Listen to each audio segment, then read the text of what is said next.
നമ്മൾ എന്നും പോകുന്ന സ്പോട്ടിൽ നിന്ന് മാറി പിടിച്ചിട്ട് കുറെ ദൂരമുള്ള ഒരു സ്ഥലത്തേക്കാണ് നമ്മൾ ഇന്ന് ഫിഷിങ്ങിനായിട്ട് പോകുന്നത്.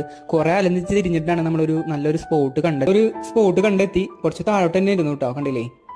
നല്ല പ്രതീക്ഷയോട് കൂടിയിട്ടാണ് കേട്ടോ നമ്മൾ ഈ സ്പോട്ടിലേക്ക് വന്നത്. കാണുമ്പോൾ എന്താ പറയാ, അത്യാവശ്യം നല്ല തണല്, അതുപോലെ തന്നെ മുന്നേ ചൂണ്ട് പിടിച്ച ആൾക്കാരുടെ കുറെ ബാക്കി വന്ന ഈരും അങ്ങനെ കുറച്ച് സംഭവങ്ങളൊക്കെ ഉണ്ടായിരുന്നു കേട്ടോ. അപ്പോൾ നമ്മൾ എന്താ പറയാ, അധികം വെയിറ്റ് ചെയ്യാതെ തന്നെ നമ്മൾ ആദ്യത്തെ ഒരു തീറ്റ ഇട്ട് വെക്കണം കേട്ടോ. നമ്മൾ അതുപോലെ തന്നെ പല്ലറ്റും മൈദി മഞ്ഞളൊക്കെ മിക്സ് ചെയ്തുള്ള ഒരു തീറ്റയാണ് കേട്ടോ.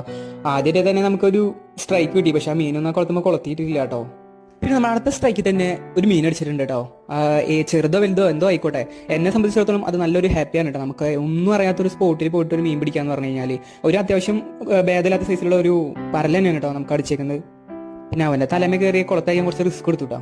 ഇന്ന് എനിക്കൊരു പാഠം നിങ്ങളോട് പറയാനുള്ളത്, നമ്മൾ അറിയാത്ത ഫിഷിംഗ് സ്പോട്ടിൽ പോയിട്ട് മീൻ പിടിക്കാൻ നിൽക്കത്തില്ല. നമ്മുടെ സമയം, അതുപോലെ തന്നെ നമ്മുടെ തീറ്റ, നമ്മുടെ പോകാനുള്ള പെട്രോൾ ചെലവ്, ഇതൊക്കെ വേസ്റ്റ് ആവും. അപ്പോൾ അറിയണ ഫിഷിംഗ് സ്പോട്ടിൽ മാത്രം പോയിട്ട് മീൻ പിടിക്കുക.